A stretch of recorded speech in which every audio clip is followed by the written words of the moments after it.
Franchement, moi, cette personne-là, je le vois grave en détention, donc là, il vient de sortir de prison, donc c'est ça. Moi, je le vois grave en mode, tu sais, un peu fermé, un peu renfermé dans son coin, un peu. Il a un peu sa zone de confort dans le sens où il aime pas être dérangé, où les gens, tu sais, ils vont pas l'approcher parce qu'il est assez dissuasif, tu vois qu'il est assez costaud. Genre, c'est un mec qui a peut-être fait un peu pousser la fonte en détention, tu vois. Genre, il était pas très cordial, enfin, pas très, comment dire, pas très ouvert avec les gens, un peu renfermé. Tu le vois derrière avec sa coupe de cheveux, genre, ça se voit qu'il est pas allé chez le coiffeur, alors qu'il y a des coiffeurs ici, tu vois. Sa détention, elle l'a marqué un peu.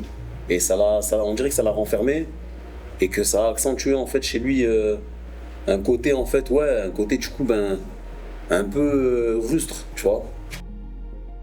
Elle vient de rentrer en prison là, en mortel, le groupe 1. Ouais, la pauvre. Non, je veux dire. Non, mais elle, c'est le genre de personne, on voit direct qu'elle va pas avoir de parloir, qu'elle va pas avoir de. Qu'elle, c'est quasi indigente, tu vois. Quasi indigente, pas sûr qu'elle soit indigente, mais parce qu'elle fait propre sur elle, tu vois. Donc on voit que dehors il y a un petit peu, tu vois, il y a une situation, mais elle a, ouais, tout seul c'est compliqué. Là. J'étais déjà là, moi, elle était aux arrivants. Mais ça c'est full groupe 1, ça. Ça arrive, c'est groupe 1, ça. De rêve. Ça demande une aide médico. Ben, en fait, moi je vois qu'elles sont grave axées sur un groupe. Nous déjà il n'y a pas de groupe nous. Tu vois, t'as tes 2-3 potes avec qui tu restes, mais t'as pas de groupe, c'est-à-dire que tu peux tourner avec tout le monde. Enfin, je m'entends quand je dis que tu tournes avec tout le monde. Vous êtes nombreux? On est nombreux, ouais, c'est vrai, on est nombreux, mais tu sais, en fait, nous on casse pas les gens dans des groupes. Tu captes ou pas? En fait, on voit quand c'est un mec qui a besoin de cacheton, ça se voit, on dit c'est un cachetonné, tu vois. Ça se voit, il ramasse les mégots par terre. Ouais, j'ai capté, non, c'est une dingue. En vrai, moi, je trouve ça c'est un truc de ouf. Parce que ça va soit c'est une logique. Ce que tu dis, c'est complètement logique. Ce que tu dis, c'est que vous n'avez pas la nécessité de mettre des gens dans des cases, puisque vous avez des grandes maisons d'arrêt. Nous, c'est tellement restreint qu'une meuf qui rentre en prison, tu sais que si elle est rentrée en prison, c'est que c'était un extrême. C'est soit un gros go-fast, soit une grosse droguée, soit un infanticide, carrément. C'est pas des petits délits. Non, et qu'il n'y a pas de place. C'est des petits établissements. Donc on est obligé de les mettre dans des groupes parce que c'est extrême. Tu vas pas en promenade, t'arrives, ben c'est une évidence. Au bout d'un moment, ben, t'as beau dire ouais, non, peut-être que, ben t'envoies, ils se bavent dessus, ils attendent 9h du matin pour la méthadone. Ben eux, c'est groupe 1. T'as les infanticides, elles sortent pas en promenade, elles sont comme ça parce qu'elles savent qu'elles ont fait vraiment des choses qui sont pas pardonnables au prix des pointeurs chez vous. Tu vois comment je veux te dire? Donc là c'est groupe 3 et puis tu as des gens qui sont entre guillemets, c'est pas beau de dire ça, normaux. C'est pas beau parce que la norme elle n'existe pas, elle est relative. Mais des gens normaux avec qui tu peux avoir une conversation sensée, pas quelqu'un qui court après les mouettes. Chez nous il y a plus de place, il y a plus de manœuvres en fait, il y a plus de marge de manœuvre, je me rends compte. Elles peuvent pas. Ah, je comprends en vrai. Franchement je suis sûr que je comprends. En vrai voilà je comprends, je vais pas faire le mec, je suis sûr que je comprends.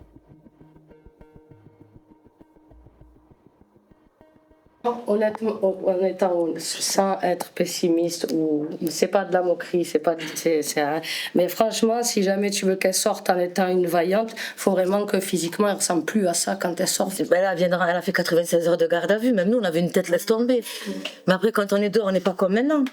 Quand on sort de prison, on n'est pas comme on est maintenant, non? Ouais, mais on est mieux, on a nos produits, on est plus propre, on se fait des couleurs, on s'arrange, je sais pas. Le maquillage, il y a tout. Et là, en prison, on est vraiment...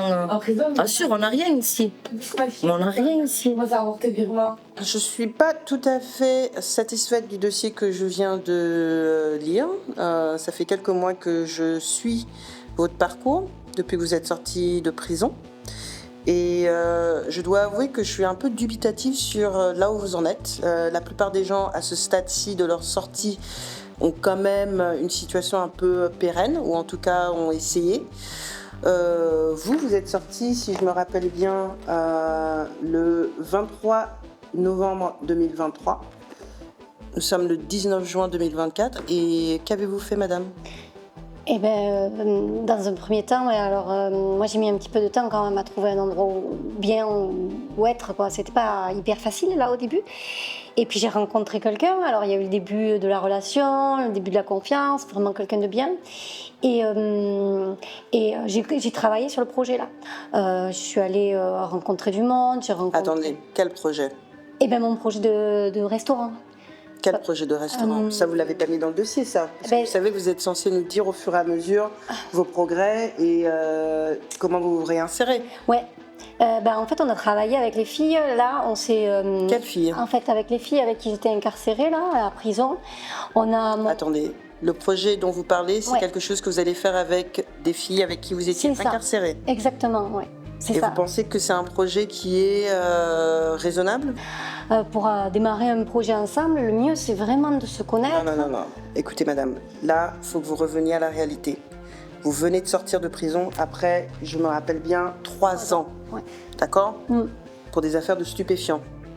Vous pensez vraiment que vous mettre dans une situation où vous travaillez avec des personnes qui ont été incarcérées avec vous est la meilleure solution pour vous? Donc vous me connaissez pas, vous les connaissez pas, mais vous vous dites qu'ensemble, on fera rien. Parce qu'on était ensemble à Mayol. Je ne porte pas un jugement sur vous en tant que personne. J'essaie juste de vous expliquer que la meilleure manière pour vous de vous réinsérer serait peut-être de commencer petit.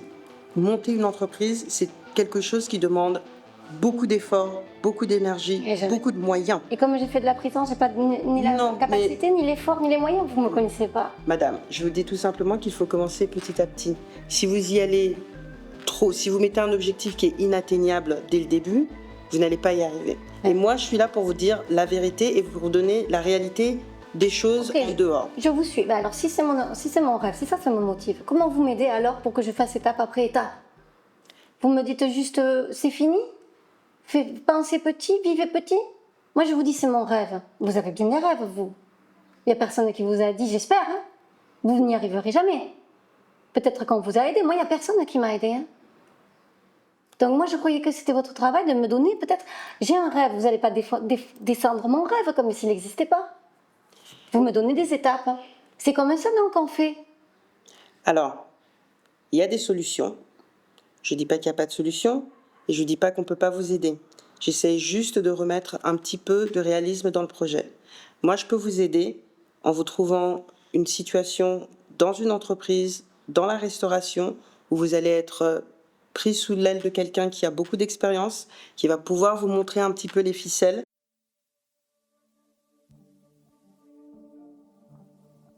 Mais belle, j'ai décidé de vous écrire, car ma mère disait souvent, les paroles s'en vont et les écrits restent. J'ai envie que ce petit bout de papier voyage dans vos soutifs. J'ai envie que vous le passiez de main en main avec tendresse. J'ai envie que vous le relisiez à chaque fois que vous avez besoin de sourire ou d'espérance. On m'a collé une conseillère à ma sortie, vous y croyez? Quand je lui ai parlé de notre projet, elle a ouvert des yeux tellement grands que j'ai cru qu'elle allait lâcher une caisse de surprise. C'est bien, ça veut dire qu'on est ambitieuse et qu'on fait quelque chose à notre image. Elle y croit pas trop. Mais elle m'a quand même trouvé un travail dans un restaurant, bar à vin. Au début, je croyais que c'était une galère. Mais en fait, c'est trop bien.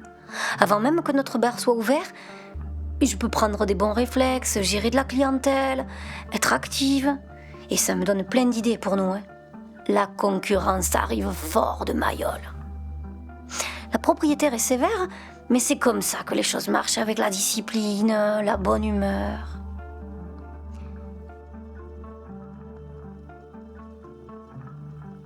S'il te plaît. Déjà, cette éponge-là, ça c'est pour la vaisselle. Là, il y a des éponges ici. Les tables. Ne te trompe pas, ça c'est important. T'as tes parents encore ou pas? Non? Tu es orpheline? Non, Tu veux pas en parler? Non. Ben n'en parle pas. Mais non, ça tu le touches pas! Bon sang, mais arrête! Laisse ça là, s'il te plaît! Mais ça va pas le faire, bon sang! Tu as une petite amie? Oui? Ça se passe bien? Mais tu vas te faire mal au dos! Et je vais bouffer la terre. Oui, je crois en moi. Je crois en moi. J'ai confiance en moi. Confiance en moi. Je m'aime. Je m'aime. Je suis belle. Je suis belle. Oui, regarde-moi. Moi, je te crois pas. Tu y crois pas assez. Tu as envie. Pourquoi tu as envie d'être formée? Pour apprendre. Pour apprendre quoi? Le service. Le service. Le service de quoi?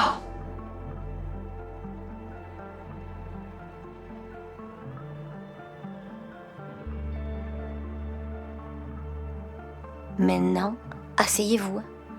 On ouvre la rubrique des potins. j'ai rencontré un mec. Ouais, je sais qu'on avait dit qu'il fallait faire attention, mais vous inquiétez pas, je gère. C'est un petit gars très carré, très honnête, ça lit son journal le matin. Des fois, je le regarde. Et je me demande si c'est vraiment qui je suis. Je me force un peu d'être avec lui, je vais pas vous cacher les choses. Bon, lisse pas encore max, ça, comme on dit. Mais il a un beau corps. Il est très gentil.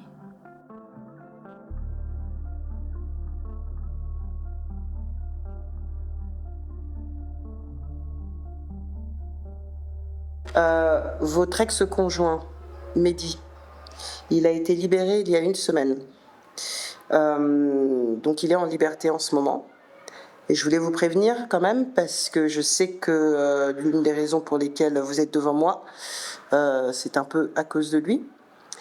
Et je voulais m'assurer que vous alliez garder vos distances, ou du moins prendre un peu de distance avec cette personne.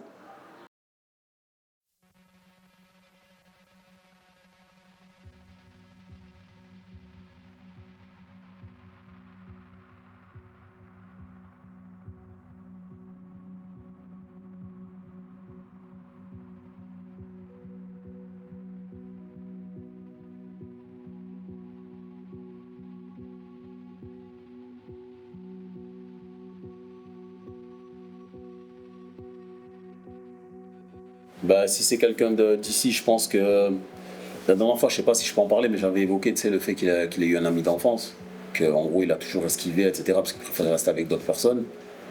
Bah, peut-être que là, en fait, se retrouvant dans la merde comme ça et en sortant de détention, il se rendrait compte que, en fait, depuis le début, l'autre avait raison. Donc, comme c'est son dernier recours, et que, bon, ça lui fait. Il est pas fier hein, de revenir vers lui, parce que c'est dur de se dire, ouais, je me suis trompé, en fait, il avait raison. C'est dur hein, de se l'avouer. Et donc, du coup, peut-être que moi, je le verrais en fait plutôt appeler cette personne-là pour l'aider pendant un certain temps, ou même l'héberger en fait pendant une semaine, de manière qu'il trouve un truc. Et ensuite, ben, après, ce sera à lui de faire les efforts pour s'en sortir. Ben, lui, il est bien, c'est-à-dire il a sa femme, il a son foyer, il a ses enfants, il a son travail, situation stable.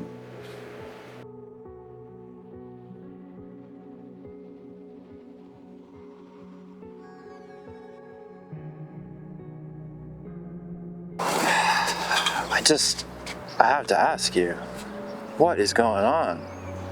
Quoi? Quoi? I mean, listen, he's been in jail for 2 years.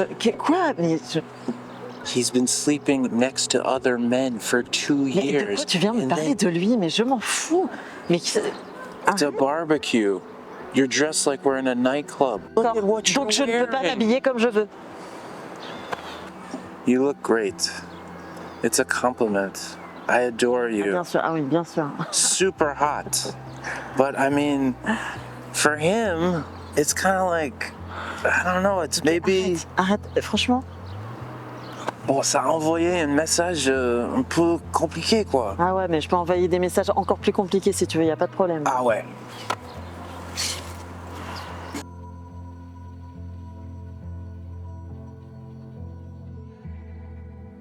Ouais, ici en détention, voilà, même si on a une galère, on a toujours un repas, on a toujours un toit, on a toujours des murs, on a toujours les lecs, on a toujours on a toujours l'eau. On n'a pas besoin d'appeler le 115 ou je sais pas quoi pour aller prendre une douche et voilà. Si en détention il se fait respecter, il se fait trop respecter et qu'il oublie comment ça marche dehors, il peut arriver avec plein d'assurance. Hein. Il y en a parfois qui pensent que. Enfin, des fois, tu sais, quand tu sors de prison, quand tu as vécu longtemps en détention, même que tu as passé une peine, si en gros tu t'es totalement adapté au code de la détention et que tu retournes avec ces codes-là dans la liberté, tu vas soit être hyper violent rapidement, soit essayer d'être intimidant. Tu vois, tu vas essayer de tout. En fait, comme ça se passe en détention, quoi.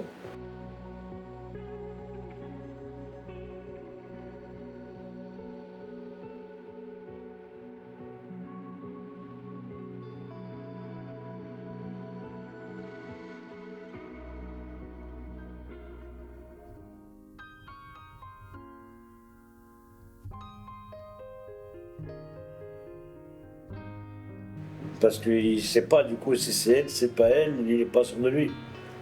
Et puis là, comme ça, en plus, vêtu comme il est, mal rasé, est-ce qu'il a vraiment confiance en lui pour aller la voir? Est-ce que... Ben, il aurait une approche plutôt discrète. C'est-à-dire qu'il viendrait un peu vague à l'âme, un peu, genre, un peu dépité. Et genre en fait il l'appelle mais pas sûr de lui, avec une voix pas sûre, tu vois. Genre c'est moi, et oh. Et puis il s'approche petit à petit, il sait pas s'il doit s'approcher ou pas. Puis il recule, il se dit ah, c'est sûr qu'elle me calcule pas, elle veut pas de moi. Il y va et puis il s'approche d'elle et il lui touche l'épaule. Peut-être, hein, je le verrai en fait, tu sais, lui toucher l'épaule. Et en gros, ben... Choc. Choc, t'as pris un coup. Ah ouais, la prison, elle t'a tué. Tu veux quoi? Tu veux que je développe? Je dis non, en vrai, la prison, elle t'a tué, t'es plus ce que c'était, t'as changé. Elle a coulé. Tu te dis, toi, t'as vécu pire. Et t'arrives à être déter et à sortir et tu continues à être coquette, à prendre soin de toi, à quand même te battre pour essayer de monter une entreprise qui tienne route et tout. Et que lui, sachant que la détention qu'il a vécue était un petit peu plus light que la nôtre et qu'en fait il sort, il est comme ça, tu te dis oh, mais c'est pas possible, mais en fait tu vas jamais t'en sortir. T'es destiné à rentrer et sortir de prison. Déjà il voit qu'elle, s'en est... En fait, il a la culpabilité de l'avoir ramenée en prison avec lui. Et en fait, il a le manque de fierté en fait. Sa fierté elle prend un coup. C'est-à-dire qu'elle, s'en est mieux sortie que lui. En fait, il comprend qu'elle a réussi à l'oublier, tu vois. Et que lui, non. C'est pour ça qu'il est comme ça. Et en fait, genre, il se rend compte que ouais, il a tout gâché, il a tout perdu. Il a perdu la femme qu'il aime. Il a fait souffrir avec lui alors que il se dit mais en fait, je la mérite pas. Elle est restée fraîche, moi je suis éclaté, genre, tu vois, genre.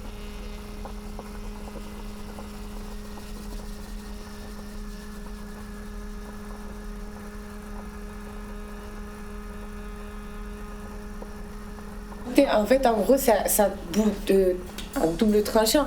D'un côté, on est content de s'être endurci, tout ça, mais de l'autre côté, en fait, on est un peu moins, on a pas autant d'empathie pour les gens avant de s'être endurci, ça y est. Moi, ça me fait pas chier, mais je pense que le fait de sentir que je m'endurcis, ça me fait peur. Ouais, parce que dans le sens où là on s'endurcit parce qu'on est obligé si on veut pas subir en fait.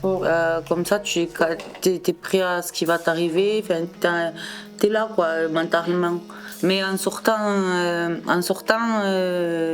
ça peut te porter préjudice je pense. Est-ce qu'on serait pas devenu un peu sauvage? Est-ce qu'on serait pas devenu un peu asocial? Est-ce que c'est pas une lacune qu'on ne pourra plus rattraper en fait? Si c'est pas une fêlure qu'on a au fond de soi qu'on ne pourra plus jamais refermer quoi. À fond, je suis totalement d'accord avec toi. Ouais, on n'est plus pareil quand on fait quelques mois ça va, mais quand tu tapes déjà minimum 1 an à la meuf, t'es plus pareil. Tu sors, t'as 45 ans, que t'es 20 ans, t'as 45 ans dans ta tête, ça y est, t'as... C'est amoureuse. À force, tu t'en fous d'apprécier. Ouais, c'est ça. Déjà, prends soin de toi, reprends-toi en main. Prouve-lui que tu changes, que tu as changé, que tu es un autre homme. Et elle se rendra compte. Laisse-lui du temps pour elle. Laisse-la vivre. Elle a besoin de. Elle sort de détention à cause de toi. Tu peux au moins lui laisser du temps. À cause de toi, elle a perdu du temps, donc laisse-lui du temps. Tu lui dois au moins ça, quoi. Ouais.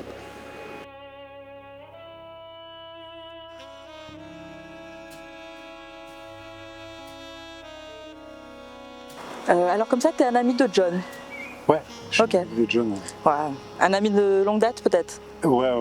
Bon, voilà, comme tu peux le voir, la personne qui était là avant n'a pas vraiment réussi à comprendre ce que je voulais. Ok. Parce que c'est très précis, tu vois, c'est vraiment très précis dans ma tête.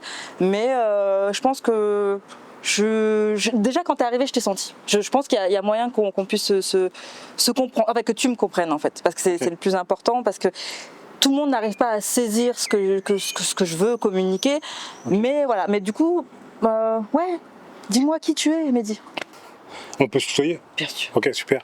Moi, j'adore le jardinage. J'ai fait de la permaculture. Ouais. Et ça fait longtemps que tu fais ça? Bah, ça fait un petit moment, mais pour dire la vérité, j'ai arrêté pendant 2 ans. J'ai fait 2 ans de prison. De la prison? Attends. C'est un truc de dingue que tu me dises ça. Ouais. J'ai connu un gars, prison de Perpignan. Ouais. Tu connais pas un Joachim? Non. Joachim, non. Ouais.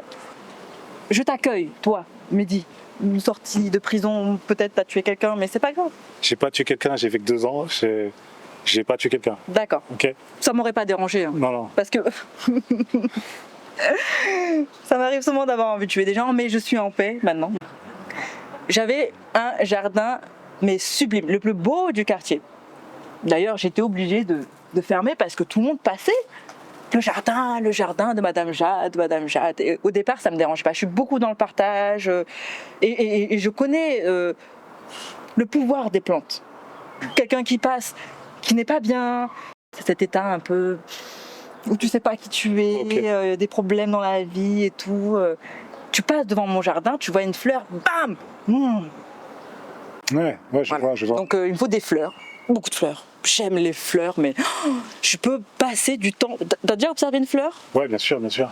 C'est quand même extraordinaire. Okay. Je veux que quand je sors dans mon jardin, je sache pas où regarder, mais en même temps, je suis captivée par quelque chose de bien particulier, mais pas tous les jours la même chose. Surprends-moi. Ok, mais, pas de souci. Mais pas trop, en fait. Oh, regarde. Ça, c'est un signe. Je suis vraiment quelqu'un, j'ai besoin de me connecter à toi, tu vois. Ok. Donc c'est pour ça que j'ai besoin... parle-moi de toi. Parce que, excuse-moi, hein, des arbres, partout comme ça. Ok. Des très hauts. Ok, d'accord.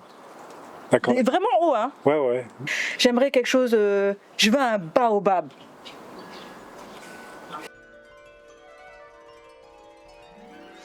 Déjà, le débardeur c'est fini. Ah ouais non, relooking, métamorphose, au moins qui montre qu'il est bien, qu'il est propre. En fait c'est même pas question de physique là, c'est de montrer question de t'es propre sur toi. Le matin quand tu te lèves, comme on disait, qu'il fallait qu'il ait une vie sédentaire, enfin qu'il soit actif, qu'il soit même s'il travaille pas, qu'il soit au minimum éveillé, que ce soit pas un pantouflard. J'adorerais, ce serait que vous lui écriviez. Qu'on lui écrive une lettre, comme si on était détenus, qu'on avait fait du placard avec elle. En gros, on doit écrire quoi? Célène mon sang, je viens juste de recevoir ta lettre. Ça fait plaisir d'avoir de tes nouvelles. Prépare-toi pour la mise à jour, tu vas te régaler. Mais avant tout, sache que tu me manques. Ici, il me tarde de te retrouver dehors et de fêter ça avant de se lancer à fond dans notre projet. J'ai cru comprendre que ça y est, t'as retrouvé le local, que tu nous as enregistré au registre du commerce et des sociétés, et ça prend forme. Tu me régales en tout cas, t'as rien lâché, grâce à toi qui est sortie la première et qui a commencé à nous mettre bien, on est sur la bonne voie. Tu m'as fait rire quand tu m'as raconté quand t'as croisé le poteau. J'espère qu'il t'a pas emboucané. Oublie pas les crasses qu'il t'a fait, te laisse pas avoir, un homme reste un homme, on n'est pas pareil, toi-même tu sais. Moi, le seul conseil que je peux te donner, c'est de laisser le temps au temps. Ne ferme pas la porte définitivement, parce qu'on ne sait jamais. On peut avoir besoin de lui, de ses contacts, de ses bras. Mais garde un œil ouvert, ma soeur. Il faut qu'il te prouve que cette fois-ci, il sera là pour toi et qu'il tient la route. Tu lui as expliqué notre projet? Il en dit quoi? Préviens-le d'avance, par contre. Il te fait souffrir ou il te ramène dans de nouveaux bails, il aura 5 gadgets déterminés à lui faire payer. Je pense que déjà dans sa tête, elle se dit quoi? Elle se dit ah ouais quand même, il s'est mis frais, il s'est relevé, déjà je pense que ça lui fait plaisir à elle. Qu'est-ce que tu fais là? À me suivre là? Ah non, c'est bon, je me débrouille. Tu as vu, je me débrouille. Je voudrais t'emmener quelque part. Qu'est-ce que tu veux m'amener quelque part là? Non mais tu vas voir, c'est une surprise. Non mais tu me suis et tu veux m'amener quelque part? Non mais tu vas voir, c'est une bonne surprise, il n'y a pas de coup foireux. Mais elles sont où tes bonnes surprises en fait? Depuis quand tu fais des bonnes surprises en fait toi? Tu viens me faire une surprise? Ouais, tu vas voir, ça va te plaire. Super, ça va me plaire. Tu sais ce qui me plaît en fait maintenant. C'est vrai, t'as passé 3 ans sans prendre de mes nouvelles, mais tu sais ce qui me plaît. C'est ça? Tu vas kiffer, franchement, tu vas adorer. Tu me suis, tu viens avec moi, tu vas voir, ça va être trop bien. Je te suis et si ça me plaît pas, je rentre directement. Hein. Ouais, t'inquiète. Tu m'écoutes cette fois-ci. Bien sûr. Quand je te dis c'est fini, c'est fini. Quand je te dis on rentre, on rentre. Ouais, on rentre direct. T'as une chance, hein.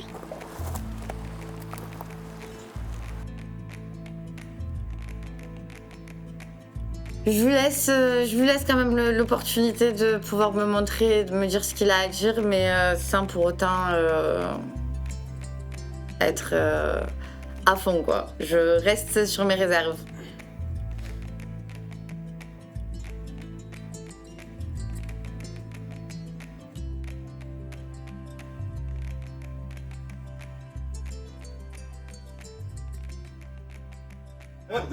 Vous n'êtes pas sans savoir que moi j'aime l'état psychologique, j'aime tous les travaux psychologiques. Et quand tu crées une émotion forte sur un moment, en fait toutes les pensées, tu cristallises le moment et en fait même je crée quelque chose qui va vraiment marquer cet instant-là, qui va faire de ce moment un moment plus que spécial, particulier. Tu vois ce que je te dis? Je dois reconquérir, je peux pas faire un truc. On n'est pas en train de dire ouais excuse-moi j'ai raidé ta voiture, j'ai niqué ta vie en prison, je t'ai menti, j'ai pas fait ci, j'ai pas fait ça. Donc je vais créer un moment. Après, tu connais la personne. Si c'est une personne qui a un vertige, tu sais que tu vas créer un gros malaise. Non. Mais c'est vraiment, là, dans l'autre sens, pousser le truc, que c'est quelqu'un qui est. C'est une femme qui est ouverte un peu à des moments, tu vois. Je vais lui mettre en place quelque chose où elle va se dire ah ouais, on est sur autre chose. Ça peut te mettre un coup. En gros, ça te met face à toi-même, du coup. Donc, t'es face à tes peurs, face à tes craintes, face à tes échecs aussi. Parce que t'as peur de rater, tu vois. T'as déjà tout raté. Tu vois ce que je veux te dire, donc là, t'as peur de rater encore. Ouais, je m'imagine, j'y arrive pas. Et si je tremble, je fais comment? Et si je fais demi-tour? Je suis un vaurien, en fait. Tu vois, déjà, je l'ai ramené en détention avec moi. Et en plus, là, je veux lui prouver un truc, j'y arrive pas. Je suis une grosse merde, en vrai. Pour toi, elle a pas peur? Non. Réagir? Bah ouais. Pourquoi? Parce qu'elle n'a pas peur de faire de l'accrobrage ou de se glisser sur une tyrolienne entre deux montagnes. Tu sais, chacun a sa phobie. Spectatrice. Franchement, ça m'a fait rire. Ouais, ça l'a fait, ouais. Ça l'a fait rire. J'ose pas le dire, mais ouais. Non. Elle comprend la symbolique, parce qu'elle connaît sa peur. Elle sait que lui, c'est un peu heureux de la hauteur et tout. Parce elle sait qu'il a le vertige de fou. Est-ce qu'il tente un petit rapprochement, un petit bisou, un truc comme ça? Non, trop tôt. Trop tôt, ouais. Il pourrait le tenter. En vrai, il pourrait le tenter. Pour le film, il devrait le tenter, même. Vu que le mec, il a perdu tous ses repères. Il sait plus comment ça fonctionne. Il faut qu'il tente un bisou. Peut-être ça aurait pas été dans sa nature avant, mais comme il sort de détention et que pour lui il veut tout de suite, quand t'es en détention tu veux tout de suite. Hein. Genre tu veux tout maintenant. Tu sais que t'es dans l'attente, t'es obligé d'attendre, mais t'aimes pas attendre. Tu vois. Donc lui il veut tout de suite. Impatient. Ouais, il est impatient en fait. Donc il va essayer de la galoche. Elle esquive. Ouais, elle esquive, elle lui demande en fait ce qu'il attend. Il attend quoi? Il revient d'accord, il fait des efforts d'accord. Mais il attend encore de cette relation. Le mec il parle en gros, ouais, et tout, je vais te montrer que j'ai changé. Ça c'est pour te faire comprendre. Regarde, c'est bidon, hein, c'est une symbolique en vrai. Mais ça m'a fait du bien de te voir rigoler. Genre moi je t'ai imaginé triste pendant tout ce temps dans ta cellule. Donc ça me fait du bien de te voir comme ça, même si tu te moques de moi, c'est pas grave. Je m'en fous. Et moi je suis prêt à être ridicule pour voir ton sourire en mode. Tu vois, genre des trucs comme ça. Tout simplement le manque de confiance, elle va te dire bah, écoute, ok, tu m'impressionnes là. Par contre, ça suffit pas encore. Et surtout, t'as un train de retard. Moi, c'est déjà en place. T'as pas capté. Il y a des gens qui comptent sur moi, ce que je devais faire avec toi, t'as traîné. Moi, je peux plus me permettre de traîner, j'ai avancé. Là, tu me prouves des choses, tu m'impressionnes, je pense que tu peux m'impressionner encore. Par contre, je lâche pas tout, c'est toi qui vas rester et qui va m'impressionner encore. T'as encore des choses à faire. Faire en sorte qu'ils comprennent qu'il n'est pas indispensable. Voilà. Voilà. Ma mère a un restaurant qui s'appelle La Gamelle. Vas-y, raconte le concept. C'est un restaurant, Qui s'appelle La Gamelle. où elle fait des contrats où elle embauche en priorité des gens qui sont dans la réinsertion. Ouais, en haut il y a des appartements pour des logements pour permettre à des filles de liberté sous contrainte. J'en suis sûre qu'elle avait la même idée et tout. Et le restaurant il s'appelle La Gamelle, voilà. Perte un peu, non? Il s'appelle La Gamelle. Perte un peu. Non. Perte. Toi, tu fais travailler les gens qui sortent de prison. Tu veux les loger alors en plus. Ça va faire tu leur mets à disposition.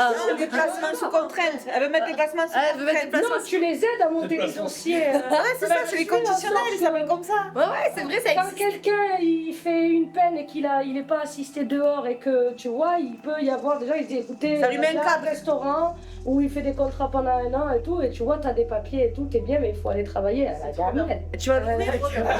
Voilà, tu vas l'ouvrir. Ça s'appelle La Gamelle. Tu connais le blanchiment d'argent ou pas? Voilà, c'est tout pour aujourd'hui. Je vous aime toutes très fort là. Je pense à vous quand je fais les démarches Je pense à vous quand je travaille, je pense à vous le soir dans mon lit. Vous êtes toujours avec moi, mes reines. On se voit vite, hein. Je vous appelle quand je peux et vous aussi, vous m'oubliez pas. On est ensemble pour la vie. Ouais, très gentil.